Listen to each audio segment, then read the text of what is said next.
right, thank you very much. The Proteuses. We were talking about how they fit into that setup. Most ideal ship for that setup? I feel Sleipnirs would probably be stronger. Yeah. The advantage you get out of the Proteus is you get to use a bonus info mine link on at least one of them. So you get more strength for your damps, and that's a heavy damp team with the bombers. But the extra speed you'd get and the extra range for your damage that you get out of Sleipnirs would probably be more useful, at least in my mind. But hey, it did the job. Yeah, I guess maybe you get the advantage of probably facing less Galente jammers. Yeah. So maybe, but Sleipnir's probably better. But the Proteus is like the same, just a little worse, and potentially an advantage, small advantage in certain situations. I guess they were armor tanking, so like you could make the whole team armor tanking. Right. And so you'd lose some of the damn shield tanking. And you get some points from us viewers for bringing something new. Yep. That's true. I think those are the first Proteuses we've seen so far. And actually, I know DHB Wildcat likes kind of making the viewers happy. He makes videos of flying really blinged out stuff that no one else can afford. That's pretty cool. Yeah, I mean, it is. It's great. Yeah. All right, so that was a victory for WeFarm Voltron. Let's just hear what Shadu and Sastro have to say about it. Nothing. Neither of them have any.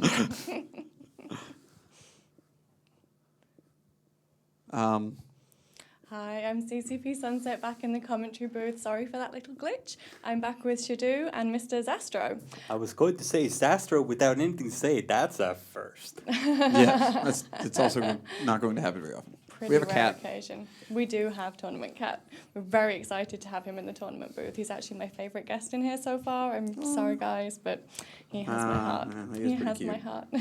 So we've been getting lots and lots of questions from the forum thread that we have going. He even has Ask the bigger eyes than Expert. Shadu, which I didn't think was possible. They tell me I have small eyes, which I do not, by the way. Little known fact, It's Shadu the can shoot glasses. lasers from I'm those eyes. blind as a bat. I cannot see any. I can't see that cat. I see a What shape. cat? Exactly.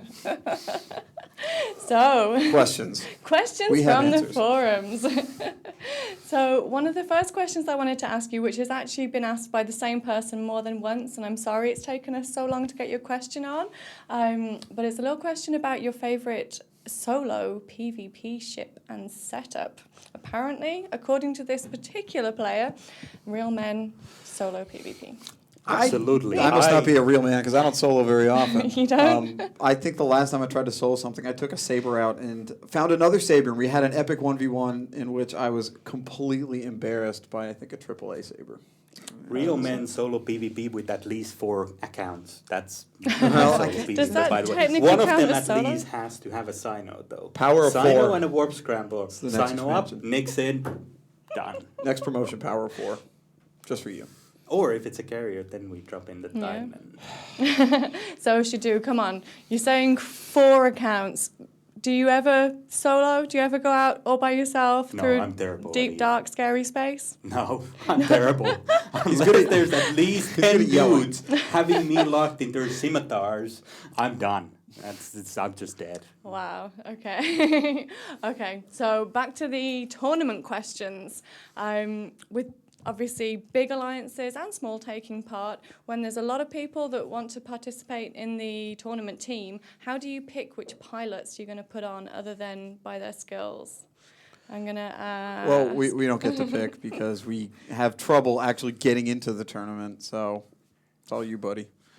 Well, usually, actually, nowadays, at least in our alliance, we have so many players with pretty good skills. Some of them, like Rivy, training nothing but tournament-related skills, like Electronic Attack Frigates 5. Who does that? I mean, seriously, dude, who does that? Anyway, so we pick them by skills, but mainly by experience and their activity level. Seamus looks through the kill boards to see who's been actually flying what Seamus types logs of on? ship. Well, remember this, he doesn't have to log on to check the kill That is board and the true. forums. That's why he's very active in these times.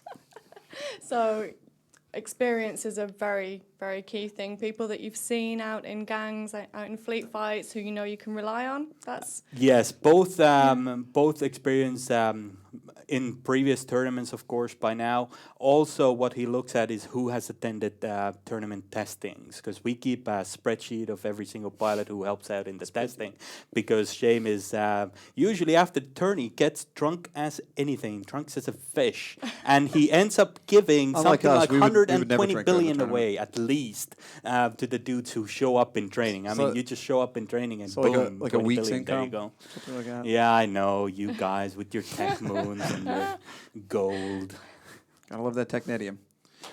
Wow, so there's lots of other things that you can do other than just by picking your ships that will influence your performance in the tournament. Can you talk to us a little bit about implants? Sure, implants play an important part in the tournament. Of course, the pirate implants are not allowed, so you cannot field slaves or snakes or anything like that. But you can field the other implant types to, get you a little bit better tanks, your armor, your shields, and so on and so forth. Yeah, and how do you feel about the no boosters rule? That's a little bit interesting. I would have thought that boosters be allowed in the tournament because they can, of course, significantly improve as well as give you penalties sometimes if you're unlucky. Yeah, maybe it's one of those don't do drugs, kids. No, I think it takes Maybe. it takes one more variable out of the tournament. I think the more variables, the more interesting it is. But Absolutely. it's hard to see what people are doing with boosters, so maybe that's why they don't like them, because we can't really tell what's going on if they're popping boosters. Okay, well, that's great. Thank you very much for your thoughts and opinions. And we'd like to go back to CCP Soundwave in the studio. Thanks, guys. The question about the solo PvP ship, he's actually asked it twice, so I think I might also be able to ask it twice. Real men solo PvP, what do they solo PvP in? Well, first thing, Shidu was lying there. He does plenty of solo PvP in his Leviathan, so he's got tons of experience with that. I don't solo a lot anymore. Recently, it's mostly been the Signable when I do, but my all-time favorite solo ship is the Rupture.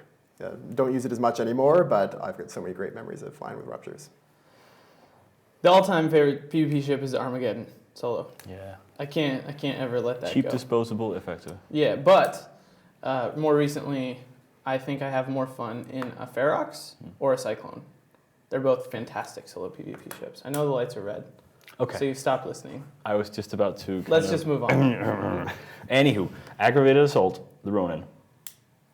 I'm going to go with aggravated assault on this. The Ronin had been very good in previous years, but What? not impressive at all this year. I'm going to go with the Ronin. I think Aggravated assault. I'm going to go with the Ronin just because they have to be good at some point. Hopefully now.